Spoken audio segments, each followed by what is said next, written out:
Today, I am walking you through the absolute best way to learn your scales. This video is actually part of a series over the next few weeks, maybe not every single week, but we're going to spend a while talking about the circle of fifths and how this incredible little tool can help you memorize so many things at the piano. If you've ever tried to memorize scales using the formula that some teachers use of starting note and then whole step, half step, whole step, whole step, whole step, half step, or but doing the same with 2 and 1/2 steps, so 2, 2, 1, 2, 2, 2, 1.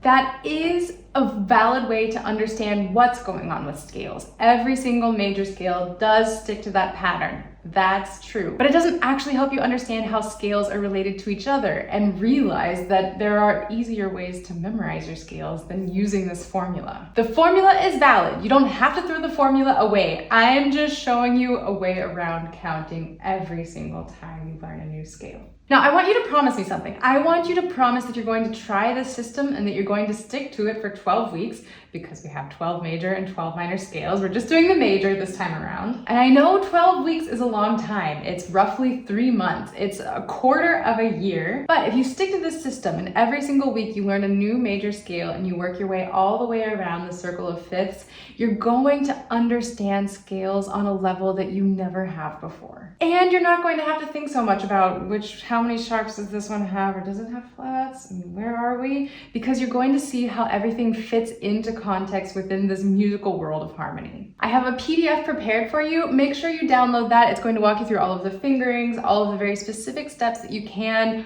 I would recommend doing for each scale, and it has a nice little checklist so that you can really see your progress as you're making your way through the circle of fifths. Be sure to download that. For now, I'm just going to walk you through this topic as quickly as possible. So for every single scale, I want you to play the scale. I want you to practice right hand alone, left hand alone, hands together, and your goal is not speed, not the first time through the circle of fifths. Your goal is to keep this as steady as possible and to really make sure you're understanding what's going on. And there are a couple of chords that I want you to practice with each scale also. I'm going to walk you through it. So we're going to walk through every step for C major, and then from there I'm going to go a lot quicker so we can just move through this. You can see exactly how you're going to practice over the next 12 weeks, and you're going to be good to go. So C major has no sharps, no flats. We have 1, 2, 3, 1, 2, 3, 4, 5. Standard scale fingering. Left hand also has the standard scale fingering. 5, 4, 3, 2, 1, 3, 2, 1, 2, 3, 1, 2, 3, 4, 5. You do not need to go that fast in the beginning. I don't recommend going that fast in the beginning. If you're new to scales, if you're not able to play at that speed and keep it steady, don't go that fast. That's not what you're going to do yet. But just for the sake of examples. Once you play the scale and once you've done it hands together, make sure you go slower when you're playing hands together. Then you're going to play a progression of 4 chords. There are 3 different chords. You're going to be playing the tonic, so the chord that's built on the first note of the scale, and then you're going to be playing the subdominant, the chord that's built on the 4th note of the scale, the dominant, so slide up 1, the 5th note of the scale, and then you hop back down to the tonic. Again, there are more details in the PDF, so be sure to download that. And last but not least, you're going to play the inversions of your tonic chord. So you're going to play root position, first inversion, second inversion, and then when you invert again, you're back to root position, and then you're going to go all the way back down. Okay, that's C major. You're probably familiar with that one. That's usually the first scale we learn. It's actually not the easiest scale. It is the easiest to understand because it's all white keys and easy to keep track of. Hard to keep track of the fingerings because there are no landmarks. It's all just white keys. So moving to the next position on the circle of fifths, you go up a fifth. So C, up a fifth, 1, 2, 3, 4, 5. G is your next scale. And then you'll notice that for the sharps, we're collecting sharps as we go through. So after C major, we have a scale with 1 sharp, 2 sharps, 3 sharps, 4 sharps, 5 sharps, 6 sharps, and you also have the option of having one that has 7 sharps.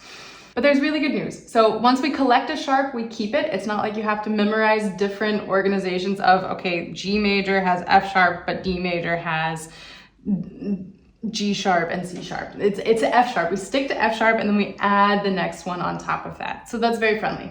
There's actually a shortcut I want to see if you can notice it as we're going through. So I've already told you G major has F sharp. So with that information, you sit down, you play your G major scale.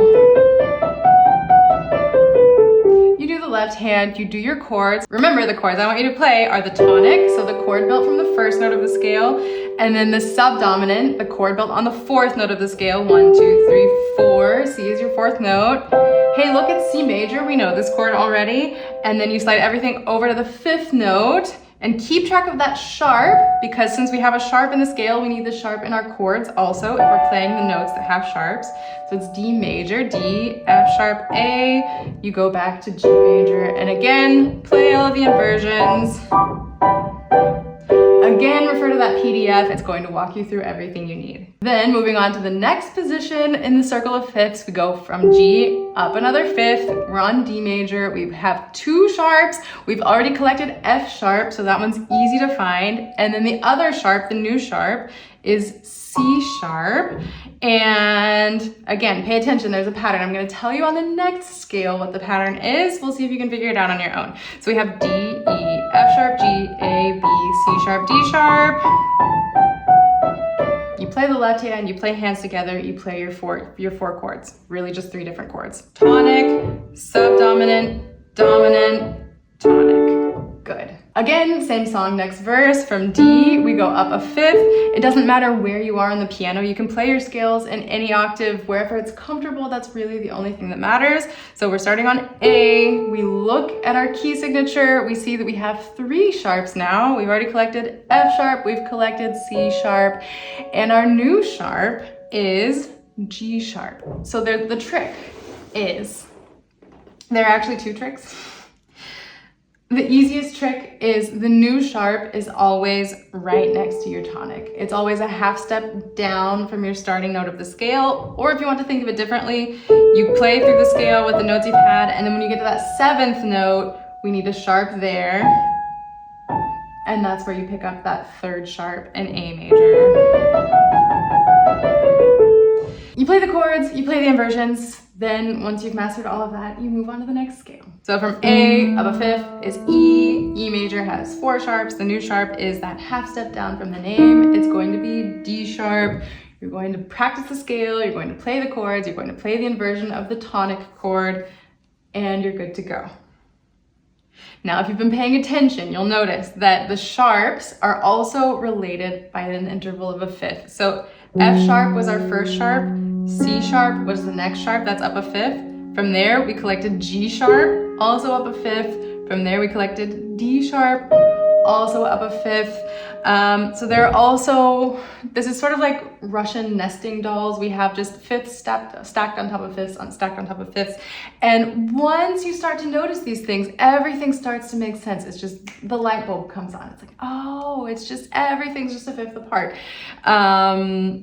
If you forget what the new sharp is, either you think, okay, down a half step from the name of the scale, or it's just up a fifth from the new sharp in the previous scale. Easy peasy. Then just for the sake of making sure that you're really clear on everything, from E, we go up the fifth, 1, 2, 3, 4, 5. You can also just always play through the scale, which will become important the next time we start a new scale. We have B major. B major has 5 sharps, all 5 black keys in this case, because we've already collected those 4, and we're adding the A sharp. And then this is where playing through the scale can be very handy for finding the next fifth, because a lot of times students will play B and then go up a fifth, 1, 2, 3, 4, 5. It's actually not a fifth. If we land on F, then we've skipped ahead several steps and we're over by our last flatted scale, the scale that only has 1 flat. We need F sharp major, and again, that's why I recommend playing through the scale. That guarantees that you end up in the right spot, especially once we get into these hairy scales that have lots of black keys involved. F sharp major is your next scale, and then from there I would actually flip over to the flats. So F sharp major has 7 sharps, the new sharp is E sharp. And that's also where things start to get a little bit complicated. That might be where you want to spend maybe 2 weeks on a scale instead of just 1. The first several scales are fairly easy to keep track of, and then once we're moving on from F sharp major, and switching over to the flats, the fingerings get a little bit different and it's kind of a little harder to keep track of. So you might want to slow down your pace when you get there. Just use your judgment. You don't need to feel like you've completely mastered every single scale. The idea is also just you're going to work all the way through the circle of fifths so that you have this overview, you have this bird's eye view, and then you can work all the way through again and spend more time where you need it. That's what I personally would recommend. But again, if you just feel really stressed with the scale and you think you need another week on it, go for it. There are no rules, except for the theory rules. Those rules do exist.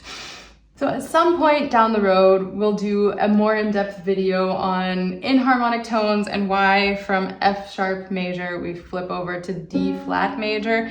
For now, just trust me on it that D flat is a lot nicer to keep track of than C sharp major, because C sharp major has the 5 sharp keys plus E sharp that we just collected in F sharp major, and B sharp, which is the C sharp, which is the C key, but it's technically B sharp in this case.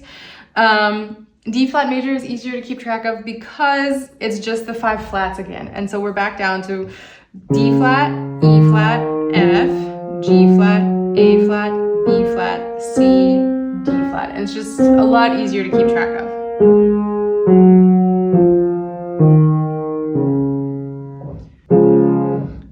As always, play your chords and play the inversions of your tonic chord.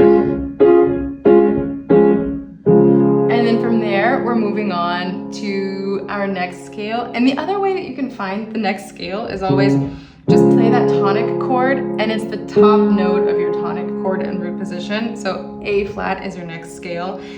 And the flats are maybe a little bit harder to keep track of because now we're taking flats away instead of adding them on, but actually the same rule applies because, and this is where that formula that we learned at the beginning can be handy, because we know that we need whole step, half step, whole step, half step at the very end. So instead of G flat would leave us with a whole step at the end, and that doesn't push us back into the tonic. The flat that we get rid of is also always just that key right beside the tonic, the starting note. So instead of turning it into a flat, we're getting rid of a flat so that we have that half step at the end.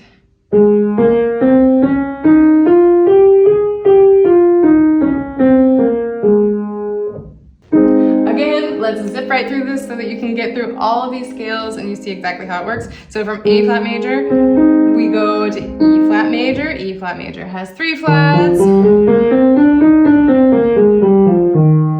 We're getting rid of that D flat that we had in A flat major.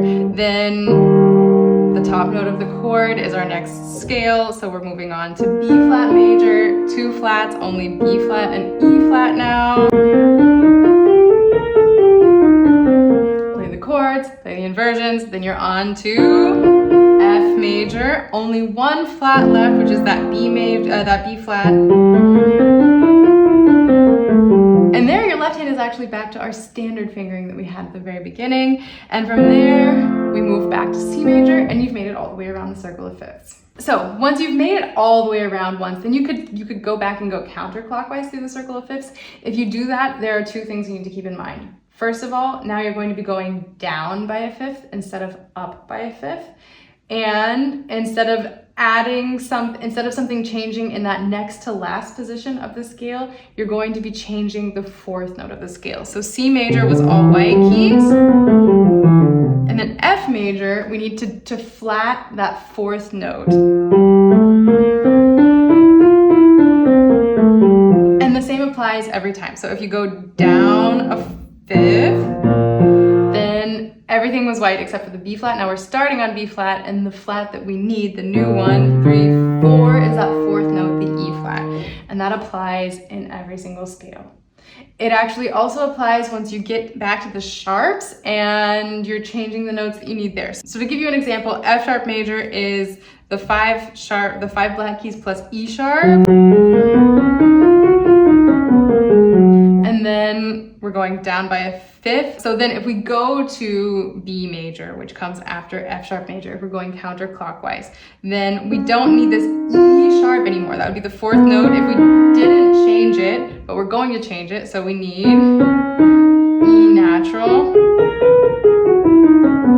And that's the beauty of this system. It is a system. It's not a lot of memorization. It's not starting from zero every time you're starting a new scale. As long as you're moving in these steps, then you're always moving to a related key. And that means that only one or two things will be changing. So only one of the notes will be different if we're moving to the neighboring scales.